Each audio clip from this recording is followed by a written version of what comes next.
Assalamualaikum warahmatullahi wabarakatuh. Alhamdulillah, puji dan syukur senantiasa kita panjatkan pada Allah Subhanahu wa taala. Begitupun juga salat dan salam semoga tercurah dan terlimpahkan kepada Nabi besar Muhammad sallallahu alaihi wasallam. Teman-teman sekalian, berbicara tentang hubungan manusia, berbicara tentang pacaran. Jadi ada beberapa yang salah faham tentang pacaran dan salah faham juga tentang ta'aruf.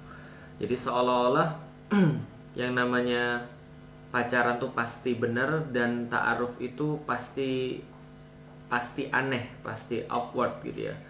Kok bisa sih nikah tanpa adanya pacaran? Kok bisa sih nikah cuma sekedar telepon-teleponan atau semua sekedar ketemu doang?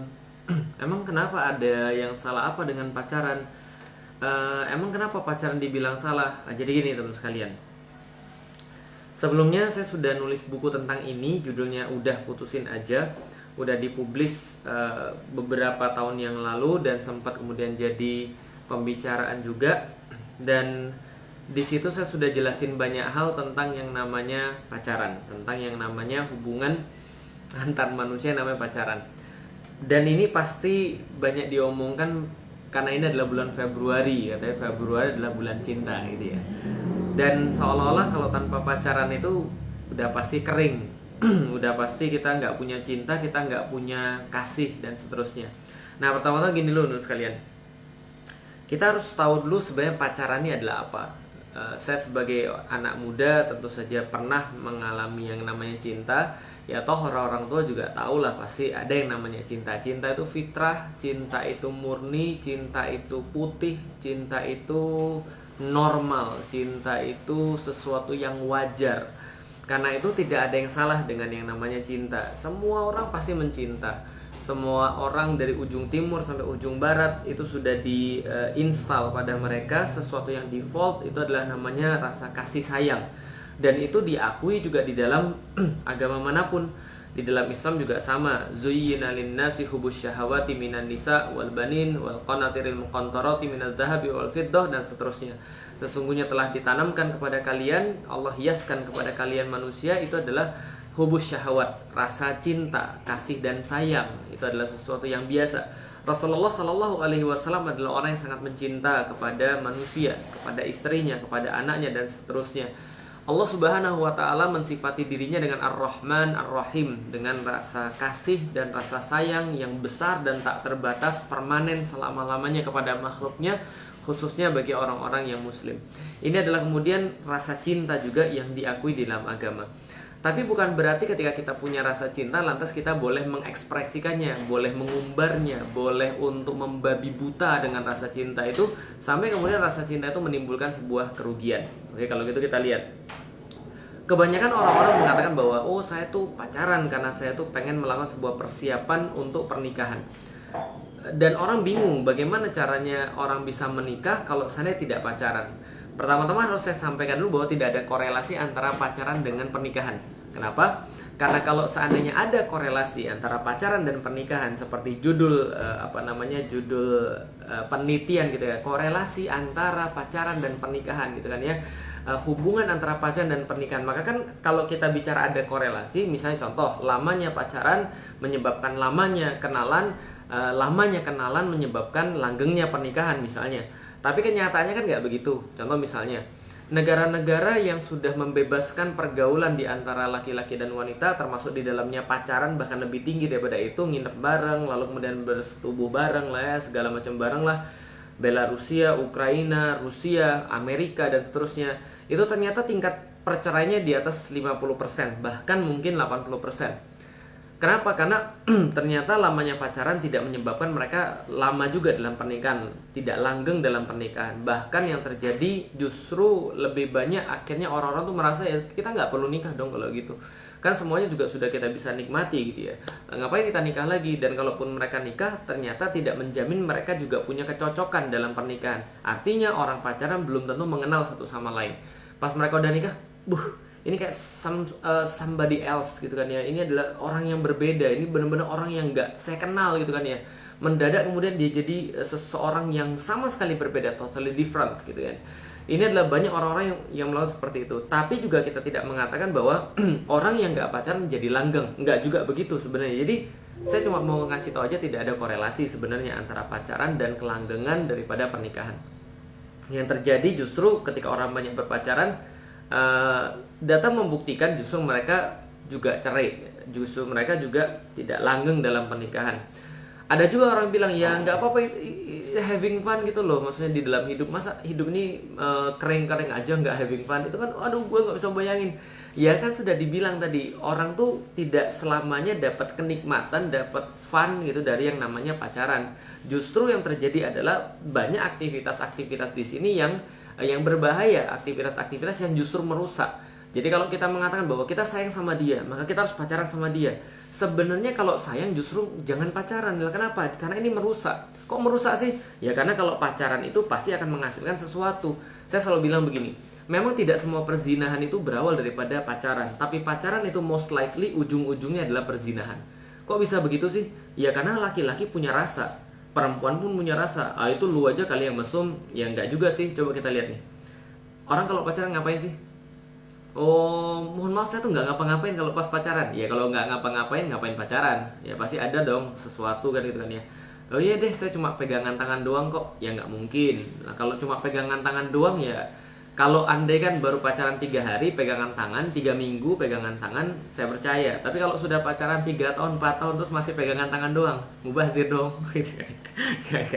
Jadi gini, laki-laki pasti punya rasa. Kalau laki-laki normal ya pasti punya rasa. Maka kalau Anda sudah pacaran 3 tahun lalu kemudian cowoknya cuma pegangan tangan doang, saya sarankan itu diperiksakan ke psikiater. Kenapa? Itu berarti bisa jadi cowok yang nggak normal. Lah kenapa?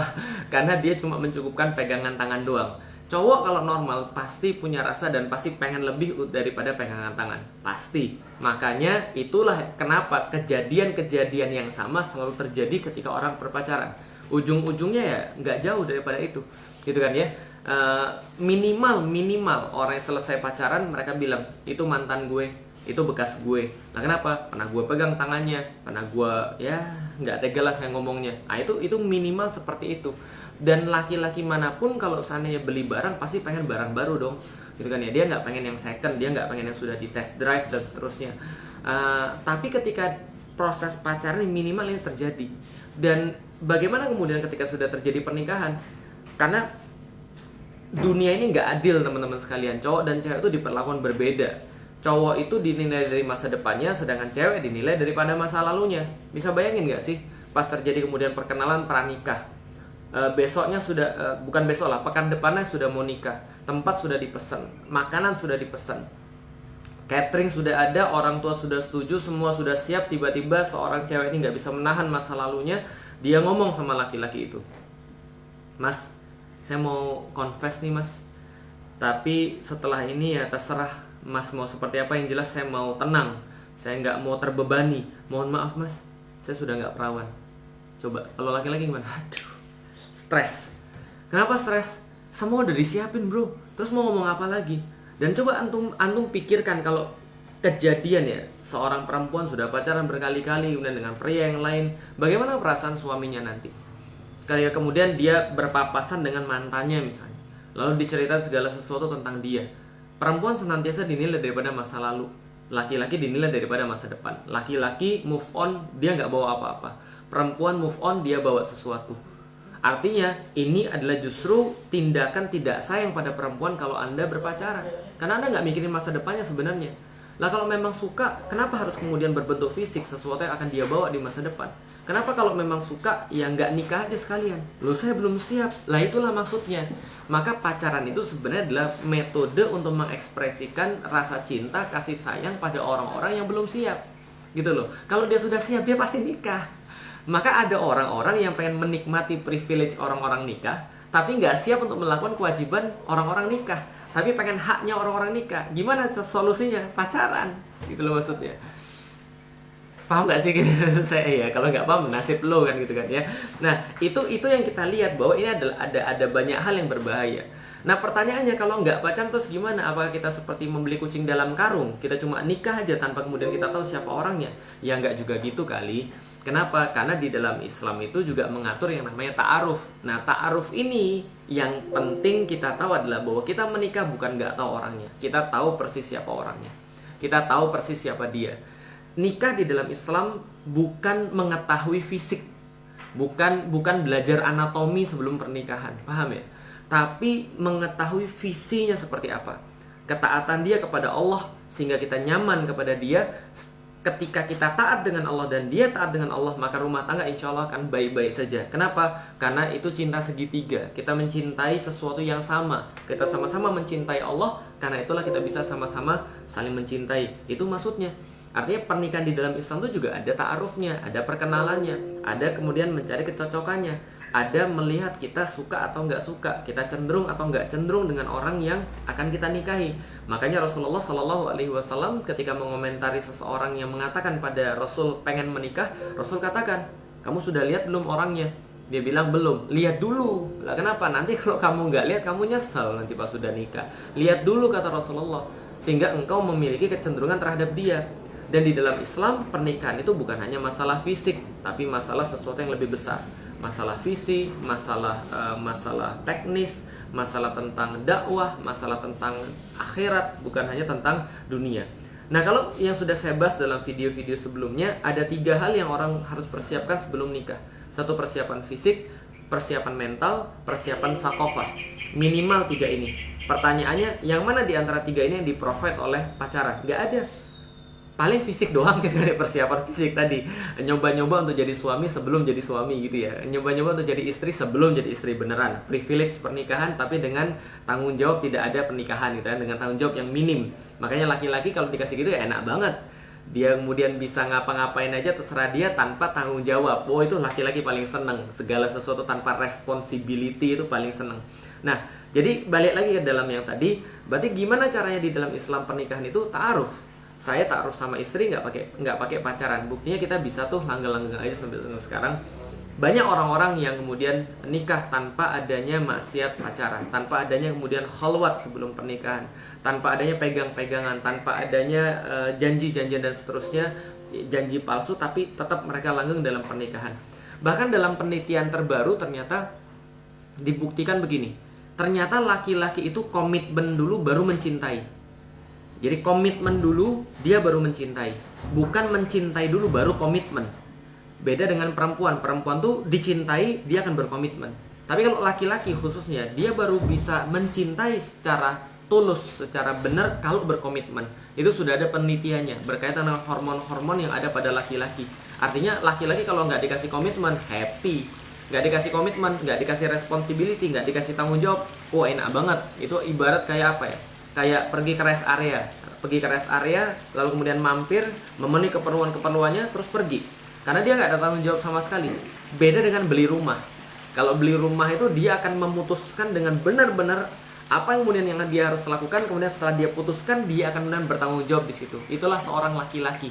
Dia baru akan bisa mencintai setelah dia setelah dia berkomitmen. Jadi pertanyaannya adalah, kalau seandainya pacaran ini adalah main-main saja, untuk orang yang sering main-main, untuk orang yang senang main-main, untuk orang yang nggak peduli tentang masa depannya, untuk orang yang nggak serius dalam masa depannya, untuk orang yang nggak siap dengan masa depannya, sedangkan pernikahan itu seriusan bener-beneran. Pertanyaannya adalah, kalau pacaran tuh main-main dan nikah itu seriusan, kamu mau dimainin atau kamu mau diseriusin? Artinya adalah, ya kalau misalnya kamu merasa kering, mungkin tuh selama ini karena kamu nggak deket dengan Allah, bukan karena pacaran. Buktinya banyak tuh orang-orang yang jomblo fisabilillah widih gayanya gitu nih, atau jomblo sampai sah, apalagi muda sampai muda mulia segala macam lah. Ternyata mereka nggak ada masalah tuh. Lah kenapa? Karena Allah berkata, zuyyina linnasi hubbus syahawati minan nisa wal banin wal qanatiril muqantarati minadz zahabi wal fiddah wa khailil musawwamati wal an'ami wal hath dzalika mataun hayatid dunya. Lalu kemudian Allah sampaikan, wa indallahi husnul ma'ab. Wa indallahi husnul ma'ab. Sesungguhnya kalian banyak yang mencari kebahagiaan itu pada wanita. Sesungguhnya kalian banyak mencari kebahagiaan pada anak-anak, harta perniagaan, sawah ladang, hewan-hewan ternak, segala macam kekayaan emas dan perak. Tapi wallah, sesungguhnya pada Allah, wallah indallah Indahu husnul ma'ab. Allah indahu husnul ma'ab. Sesungguhnya pada Allah disitulah terdapat tempat kembali yang paling baik, yaitu adalah kebahagiaan yang selama ini kita cari, sakinah yang selama ini kita cari. Jadi jangan-jangan selama ini kamu kering karena kamu selama ini banyak menentang Allah, menentang perda syariat, menentang poligami, apalagi menentang pernikahan, lalu melegalkan hal-hal yang justru di luar daripada itu, mengatasnamakan wanita. Justru mungkin kamu gara-gara itu merasa kering. Jadi saya pikir ada benang merah yang bisa ditarik di sini. Kalau mau tahu lebih lanjut lebih banyak, baca Udah Putusin aja. Saya Felix Xiao. Assalamualaikum warahmatullahi wabarakatuh.